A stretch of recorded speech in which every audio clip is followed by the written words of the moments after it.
मंचासीन सभी सम्मानित व्यक्ति, सभी संतगण एवं सभागार में उपस्थित सभी लोग, विषय गंभीर है। हमको देखना यह है कि ये संस्था जो काम कर रही है उसको फील्ड में कैसे हम इम्प्लीमेंट करें।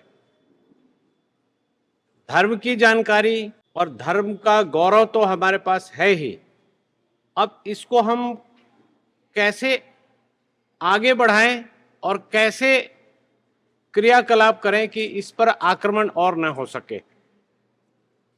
मुझे बहुत खुशी है कि मैं इस सभा में जो आया हूं तो मेरे साथ प्रीत सिरोही आए हैं और इनके प्रयासों से इन्होंने दिल्ली में मैं वकालत करता हूं, तो दिल्ली में जो मस्जिदों की लिस्ट निकाली है इन्होंने बहुत भाग दौड़ करके। उसके बाद हमने ये देखा कि ज़्यादातर मस्जिद पब्लिक लैंड पर है। कोई कॉलोनी बनी, कोई पार्क की जगह है, वहाँ पे मस्जिद बन जाती है, मदरसा बन जाता है, कुछ हो जाता है, कुछ हो जाता है। तो हमने इनके साथ मिलकर शुरू किया। इन्होंने शुरुआत कर रखी थी, जब मैं जुड़ा तो हमने पिटीशन लगानी शुरू की कोर्ट में। मैं अधिवक्ता हूँ तो यही कर सकता हूँ। तो हमें सफलता मिलती चली गई। दिल्ली की सबसे बड़ी मस्जिदों को भी तोड़ने के आदेश न्यायालय से हुए और फिर आगे बढ़े तो उसमें सीधी सी बात है कि जो पिटीशन पर जो साइन करते हैं उनको ये ढूंढ लेते हैं कहीं से। हमारा सिस्टम हमको समझना पड़ेगा, हमारा पूरा सिस्टम कहीं ना कहीं इनके गिरफ्त में है, मीडिया टोटल गिरफ्त में है। अब हमको जगह बनानी पड़ेगी, जुडिशरी भी गिरफ्त में है। अभी हमने एक पिटीशन लगाई थी, 10 मस्जिद पब्लिक लैंड पर थी, तो हमने पिटीशन लगाई तो जज साहब का पहले लाइन था, पहला रिएक्शन था, 10 मस्जिद आपको क्या मतलब है, आप क्यों तोड़वा रहे हैं? बोले मैं हिंदू हूं, मस्जिद तो तोड़वाऊंगा ही। तो जज साहब के बोलने का मकसद ये था कि मंदिर के खिलाफ आप क्यों नहीं पिटीशन लगा रहे। तो सूडो सेक्युलरिज्म उनके अंदर में बैठा हुआ है। ये हमारे इंटेलेक्चुअल क्लास का, जिस क्लास का मैं भी रहा हूं या जिन लोगों के साथ बैठता उठता हूं, ये एक सिंड्रोम है। आप देखेंगे कि किसी भी सरकारी ऑफिस में कोई भी बातचीत होगी, कोई मुस्लिम से संबंधित कोई बातचीत आएगी तो जो भी पदाधिकारी है वो सेकुलर होने का ढोंग करने लगते हैं। हमको इस चीज की चर्चा करनी है, इसको बोलना है। फिर आप देखेंगे कि कोर्ट में भी आपको दबाया जाता है कि आप क्यों इनको टारगेट कर रहे हैं, क्यों टारगेट कर रहे हैं। इन्होंने हमारी भूमि को कब्जा किया हुआ है तो क्यों नहीं टारगेट करें, सार्वजनिक भूमि है, खाली करो और जाओ। ये तो पहले से चल रहा था, दैविक स्थान है। कानूनी रूप से भी ये हो गया है कि मंदिर एक दैविक स्थान है, मस्जिद एक फैसिलिटेशन सेंटर है।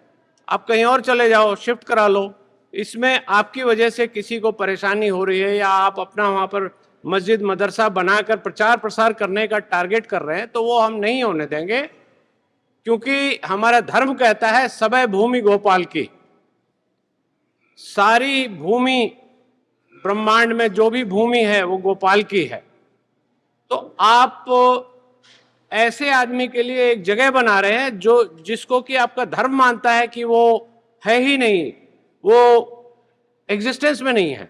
क्योंकि ये राम मंदिर के केस में ये बात आई थी कि आप कैसे मस्जिद को क्या मानते हैं। तो मस्जिद एक वजू खाना है, हाथ धोने की जगह है, वहां पर एक असिस्टेंट होता है जो पानी की व्यवस्था करते हैं, चप्पल उतारने की छाया की जगह है, करेंगे। कोई डिविनिटी उसमें नहीं है, दैविक नहीं है।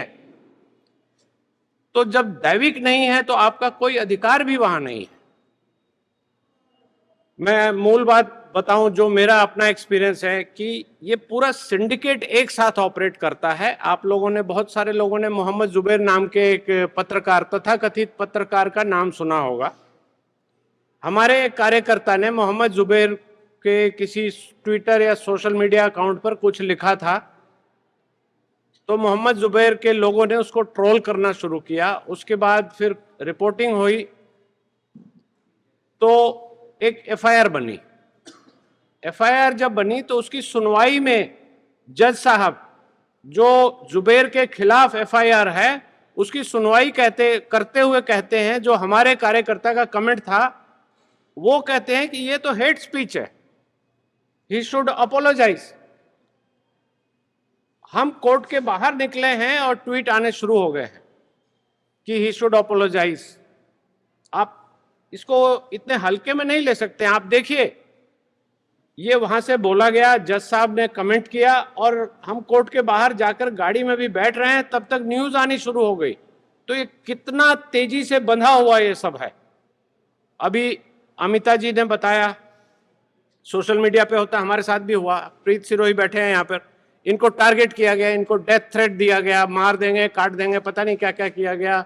इनके प्रोफाइल पे हिंदू देवी देवताओं की फोटो लगाकर बहुत ऑब्सिन चीज लिखी गई। फिर हम कोर्ट गए। कोर्ट से ऑर्डर होने के पहले ही पुलिस ने जिस आदमी ने लिखा था उसको ट्रैक किया, एफआईआर रजिस्टर की, लेकिन एक्शन उस पे होने के लिए हमको थोड़ा अड़ना पड़ता है। आप देखिए, अब कोर्ट में भी जाएंगे तो आप उपहास के पात्र बनेंगे कि आप पता नहीं क्या बातें कर रहे हैं, 10 मस्जिद।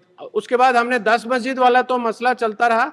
अभी हमने दिल्ली हाईकोर्ट में 99 मस्जिद का एक केस लगाया हुआ है, जिसमें 99 मस्जिद पब्लिक लैंड पर है और कानूनी जो फ्रेम में हम जहां भी देखते हैं कि ये अथॉरिटी से लिखकर आ गया कि ये पब्लिक लैंड है, गवर्नमेंट लैंड है, तो हम उसकी कंप्लेंट फॉलो करते हैं। उसका एक हमारी टीम बन गई है जिसमें कि रिजल्ट आते हैं, धीरे धीरे लोग जुड़ते हैं और तब रिजल्ट आने शुरू होते हैं। लेकिन सिस्टम, टोटल सिस्टम आपके विरुद्ध हो जाता है। आप कोर्ट में जाएंगे, कहेंगे तो वो कहेगा कि नहीं, ये कुछ नहीं हुआ। मीडिया में जब ये बात जाएगी कि मस्जिद टूटने का हुआ तो उल्टा न्यूज चलेगी उस पर कि एक सिरफिरे आदमी ने मस्जिद को तोड़वाने के आदेश करवाए। आप इसको समझने की कोशिश कीजिए। तो हमको कोशिश ये करनी है, एक जागृत हिंदू होने के नाते, कि इस इन्वायरमेंट को हमको, एक तो उनको आईना दिखाना है, दूसरे हमको अपना इन्वायरमेंट क्रिएट करना है। हम सक्षम हो सके, हम शक्तिशाली हो सके। अंग्रेजों ने ये जो 100-150 साल में जो ये किया है, जैसा मेरे से पहले चौधरी साहब बता रहे थे कि स्कूल से जो बच्चे पढ़ते हैं उनका एक माइंडसेट अलग ढंग से डेवलप कर दिया जाता है। तो उस चीज को हमें देखना है और उस सिस्टम को रिप्लेस करना है। इसके साथ साथ मैं ये चाहूंगा कि हमारे साथ बहुत सारे लोग जुड़े हैं, हम उनको कोशिश करते हैं कि वो समझे कैसे इस चीज को आगे बढ़ाए। लव जिहाद का एक कानूनी पहलू भी है, आपने कम लोगों को वास्ता पड़ा होगा। लव जिहाद में जो लड़की जाती है दूसरे धर्म में, उस लड़की द्वारा मुकदमा डलवाया जाता है हाई कोर्ट में प्रोटेक्शन के लिए। इलाहाबाद हाई कोर्ट में खूब डलता है, बॉम्बे में डलता है, दिल्ली में भी डलता है। लड़की अपने माता पिता से दुश्मनी कराई जाती है कि ये मुझे धमका रहे हैं, ये कर रहे हैं, तो कानूनी उसमें ऑर्डर होता है कि ये बालिग है, ये है, वो है। उस चीज का हमने अभी बहुत सारे, प्रीत सिरोही यहाँ बैठे हैं, इनके पास, मैं एक बार आप खड़े हो जाओ प्रीत जी, इन्होंने रिवर्स लव जिहाद चलाया है। ये दूसरे धर्म वाले को बोलते हैं कि आप हिंदू बनो पहले, और फिर वो मुकदमा हम डालते हैं उनके माता पिता पर या उनके जो लोग धमकाने वाले जो भी लोग आते हैं। तो इसको हमको शुरुआत करना होगा। इस संस्था से जुड़कर मैंने धीरे धीरे ऐसे लोगों से जुड़ा, फिर हमने इसमें दिमाग लगाया। कानूनी दाव पेच जैसा वो खेलते हैं वैसा हमने खेलना शुरू किया। तब जाकर थोड़ी थोड़ी जगह थोड़ी आशा की किरण हमें दिख रही है कि हम कुछ गिलहरी प्रयास से कंट्रीब्यूट कर पा रहे हैं, और हम चाहेंगे कि और भी लोग हमारे साथ जुड़े। संस्था द्वारा जो बेसिक ट्रेनिंग दी जाती है, जो आपका कंसेप्ट क्लियर होता है, उसके बाद आप आगे बढ़ते हैं, समाज में इस बात को मुखर होकर बोलते हैं कि मैं एक हिंदू हूं और मेरे ये अधिकार हैं। तो इस चीज को मैं चाहता हूं कि अच्छे से स्थापित किया जाए और जो नुकसान किया गया है, जो अभी तक हमारे सिस्टम में मीडिया द्वारा, एजुकेशन सिस्टम द्वारा, ब्यूरोक्रेसी द्वारा, जुडिशरी द्वारा, लेजिस्लेचर द्वारा जो भी नुकसान किया गया है, उसको धीरे धीरे हम पुश करके किनारे करें। बहुत सारे लोग जुड़े हैं हमारे साथ और बड़ा अच्छा लगता है कि हम कुछ कर पा रहे हैं। संस्था से जुड़े आप लोग, हम सब एक साथ मिलकर कुछ काम करते हैं, फील्ड लेवल पर काम कर पाएंगे। ये मेरा विषय है, इसलिए मैंने इस पर थोड़ी विस्तृत जानकारी दी। इसके साथ साथ लव जिहाद को लेकर अभी हमने पिछले हफ्ते ही एक गंभीर समस्या थी, तो उसका हमने एक अलग फॉर्मूला निकाला है। किन्हीं को कहीं से लव जिहाद की कोई शिकायत आती है या ऐसा लगता है कि किसी हिंदू परिवार की लड़की या लड़का उधर शादी करने को तैयार है, तो उसका प्रिवेंटिव स्टेप लीगल रूप में, आपके घर में अगर कोई बच्चा या बच्ची है तो आप उसको मार पीट नहीं सकते, कुछ नहीं कर सकते। 18 साल से ऊपर है तो वो बालिग है, कानूनी रूप से वो जो चाहेगा करेगा, आप हेल्पलेस हो जाएंगे। लेकिन ये एक प्लानिंग के अंतर्गत होता है, उसको जब आप समझाएंगे तो समझेगा भी नहीं। तो हमने इसका एक रास्ता निकाला है। इस मंच से मैं वो विशेष रूप से नहीं बता सकता, कानूनी दांवपेच का रास्ता है। तो जब भी ऐसी समस्या हो तो अमिता जी से संपर्क करें और जो हमारी संस्था में अधिवक्ता हैं उनसे संपर्क करें। हम चाहते हैं कि ये एक रिवर्स वेव के रूप में चले। जो प्लान्ड वे में लव जिहाद लाया गया है, फंडिंग की गई है, उसका एक उत्तर प्रति उत्तर हम दें। इसके लिए हमने एक कानूनी फ्रेम जामा पहनाया है। इसको हम चाहेंगे आगे लेकर जाएं। जो एक बहुत बड़ा डैमेज हमारे समाज को हो रहा था, बहुत डिमोरलाइजिंग जो हमारे समाज को कर रहा था, वो चीज़ हम धीरे धीरे खत्म करना चाह रहे हैं।